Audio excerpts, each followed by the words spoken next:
So an addiction is a complex psychological, physiological process, but which manifests in any behavior that a person enjoys, finds relief in, and therefore craves in the short term, but suffers negative consequences in the long term and doesn't give up despite the negative consequences.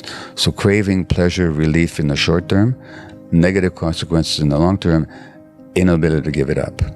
Now, notice I have said nothing about substances. I said any behavior. So it could be related to cocaine, crystal meth, heroin, fentanyl, marijuana, nicotine, alcohol, whatever.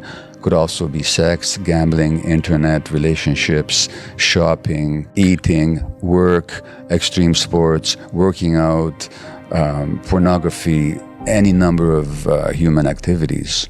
So I said any behavior. Now, the official definition of addiction, according to the American Society for Addiction Medicine, is that this is it's a primary brain disorder. It arises in the brain largely due to genetic reasons.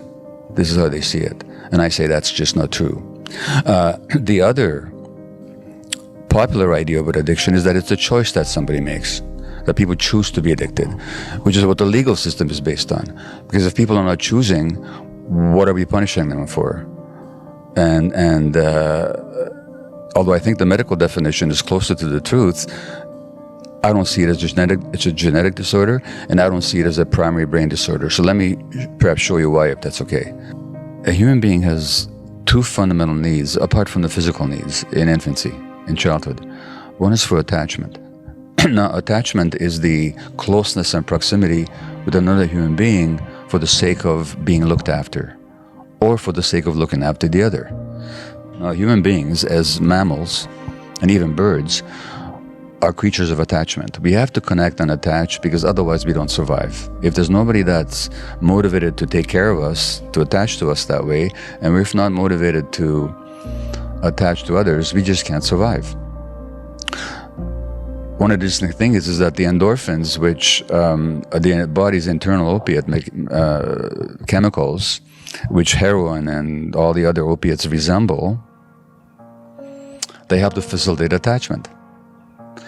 So if you take infant mice and you knock out their endorphin receptors so they don't have endorphin opiate activity in their brain, they won't cry for help and separate from their mothers, which would mean that they would die in the wild. And which goes back to what happens early in childhood when there's stress and trauma, these endorphin systems don't develop. And then when people do heroin, it feels like a warm, soft hug to them. They feel love and connection for the first time. That's why it's so powerful. But so we have this need for attachment, without which obviously the human infant, who's the most helpless, the most dependent, the least mature of any creature in the universe at birth,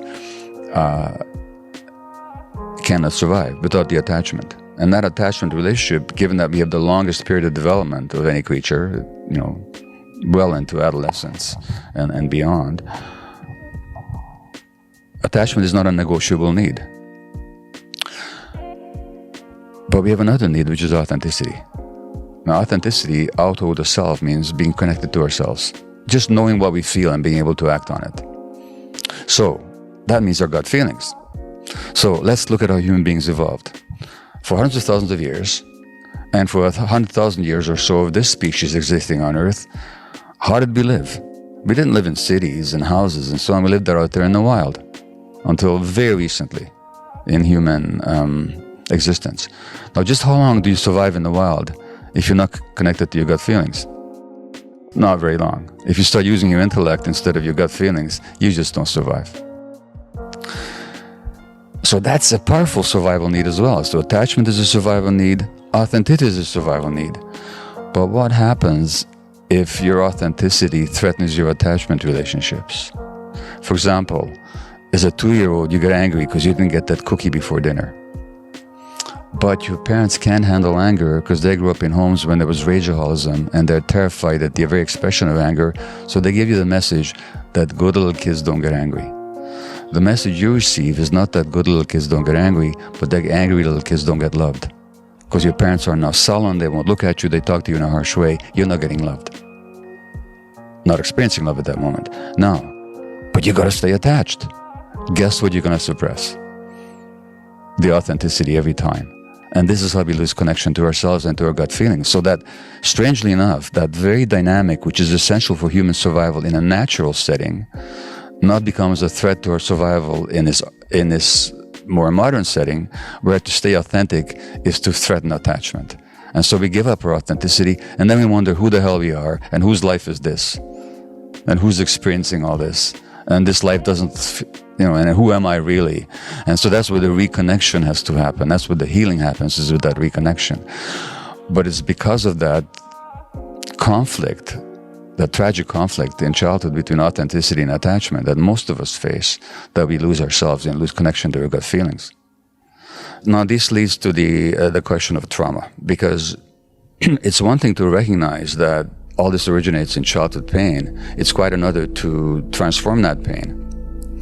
And for that, we have to understand what trauma is. So people often think that trauma is what happens to you. So trauma is a divorce when you were small and your parents fighting. Trauma is your mother's depression. Trauma is your father's alcoholism. Trauma is your parents' argumentation. Trauma is physical or sexual abuse or some loss. Those aren't the traumas. Those are traumatic. But the trauma is not what happens to you. The trauma is what happens inside you. And as a result of these traumatic events, what happens inside you is you get disconnected from your emotions, and you're disconnected from your body, and you have difficulty being in the present moment, and you develop a negative view of your world, and a negative view of yourself, and a defensive view of other people. And these perspectives keep showing up in your life in the present.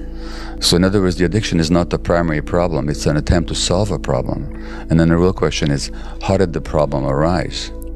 In other words, this is where my theory is that it's always rooted in childhood trauma, and that the addiction is an attempt to deal with the effects of childhood trauma, which it does temporarily, while it creates even more problems in the long term. And so the issue is not just to recognize what happened 10, 15, 30, however many years ago, but to actually recognize their manifestations in the present moment and to transcend them. And how do you do that? By reconnecting with yourself, by restoring the connection with your body primarily and with your emotions that you lost. And once you do, when you found these things again, then you have what we call recovery. Because what does it mean to recover something? It means to find it again. So what is it that people find when they recover? They find themselves. And the loss of self is the essence of trauma. So the real purpose of addiction treatment, mental health treatment, any kind of healing, is reconnection.